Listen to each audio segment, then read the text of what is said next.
Hollow points are for savages. Welcome back, everybody, to the Tactical Doghouse. Today, we're in the doghouse talking about a topic that, if you are new to personal defense with a gun, you might think is a little bit controversial, or maybe you have no orientation to the possibility of defending yourself. And we're kind of talking handguns here, although the same things apply to rifles. We're going to talk about hollow point ammunition. What is it? What does it do? How is it different than other kinds of ammunition? Why is it considered controversial, which really isn't once you understand what it's all about? What does that have to do with personal safety, public safety, and basic gun safety for you and your family and your loved ones? Let's get into it. What is hollow point ammunition? Well, as the name would imply, it is a bullet. By the way, the bullet that you see there is only the copper colored part of this whole thing, which is called a cartridge. The whole thing is called a cartridge, not a bullet, commonly mislabeled. That copper colored thing is made of lead. It has a hollowed out point on it, and it has a copper jacket on it. If you look closely, you can see, hopefully you can see, that there are little petal-like, here's one with a black material jacket, little petals cut vertically on the sides of that bullet. There you can see from the front the petals on the exterior side. By the way, let's look at a full metal jacket bullet to make it clear what's different about a hollow point. This is a full metal jacket bullet in .45 ACP caliber. There's a lead bullet inside of there with a copper jacket around it. This is typically called full metal jacket, or FMJ ammunition. Let's talk about the performance, typical performance tendencies of full metal jacket ammunition first. So as that bullet is traveling down the barrel, the grooves inside the barrel are putting spin on the bullet so that it's spinning like a football thrown by a competent quarterback when it leaves the muzzle, not like a football thrown by Peppermint Patty or yours truly. Okay, so it's going to fly in a predictable arc-shaped pattern and a fairly repeatable arc-shaped pattern. The tendency, once the full metal jacket bullet hits whatever the target is downrange, the tendency for it is to continue that drilling motion and continue traveling on through.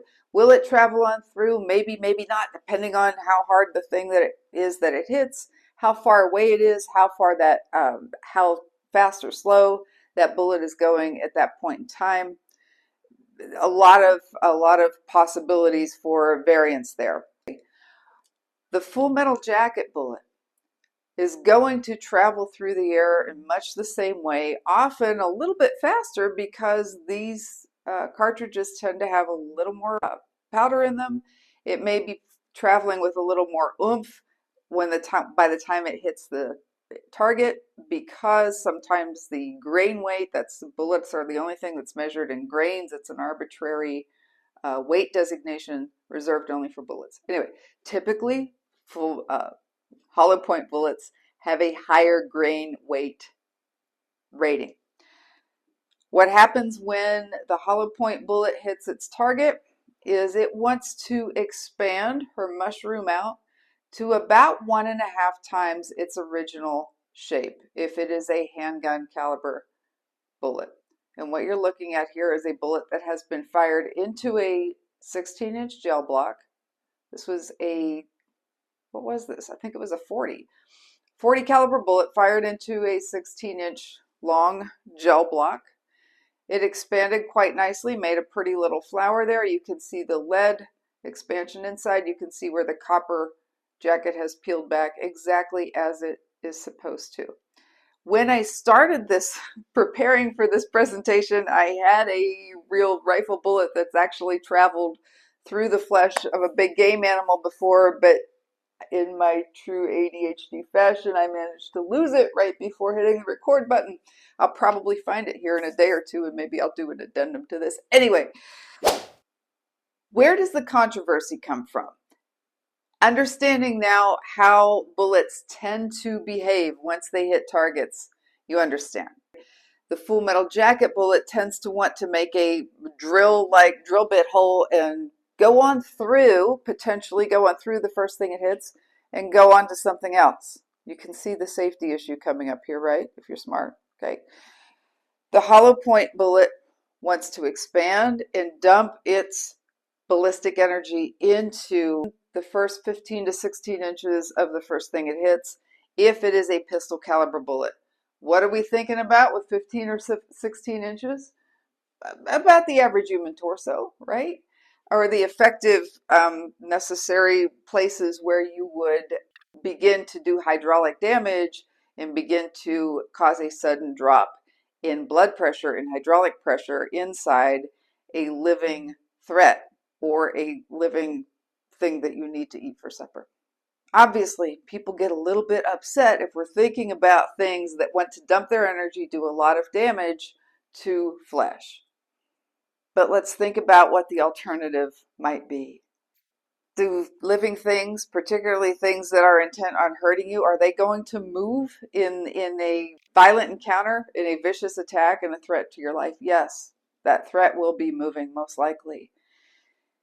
If you aim, and I would prefer, I hope that you would aim for the biggest bit of target that they give you so that you are so much less likely to not have that round go off, go errant, and hit something that you don't intend to. Because what's safety rule number 4, if we're talking about Cooper's rules of firearm safety?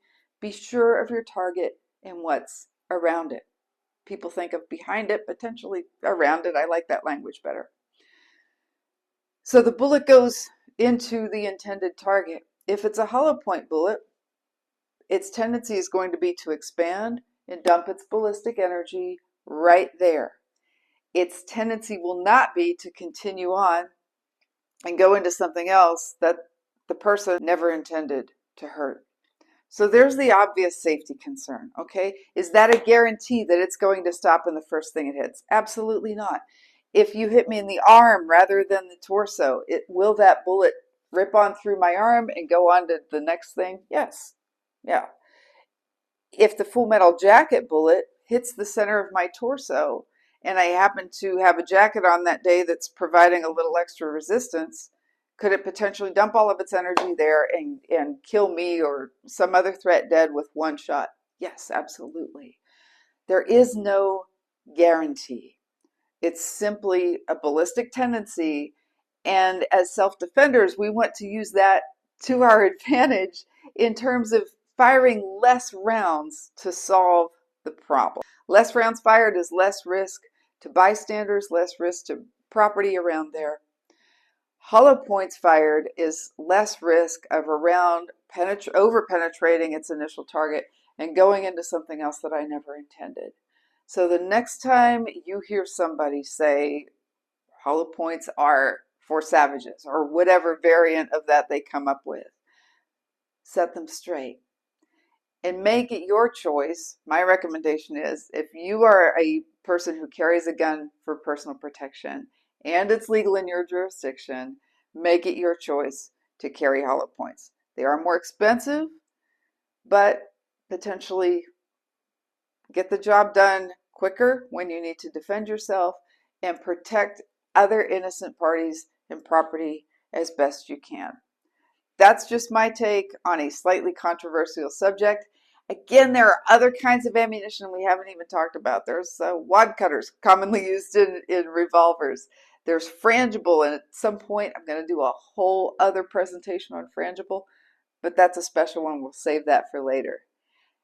Until next time, let me know if you have any questions or thoughts on this topic. Respectful discussion is always welcome here.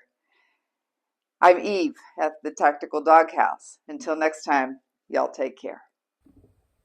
True to form, I found the rifle bullet I referenced earlier right after filming the main video. So I thought I'd pop back on and show you, so you can say that you've seen one, a bullet that has actually traveled through flesh. You can see that it has really expanded, mushroomed out, and become somewhat irregular. This bullet is a .308 caliber. Forget the grain weight. It's a federal premium ammunition, rifle caliber bullet, of course, called Terminal Ascent. This is the bullet that took down my Oryx a couple of years ago. Extraordinarily blessed and humbled to have had the opportunity to take the life of such a majestic animal, and I'm so grateful that that animal continued to feed me, provide for my protein needs for 2 years. So I am humbled and proud to be able to show you a bullet that's actually done its job on a real living creature. Until next time.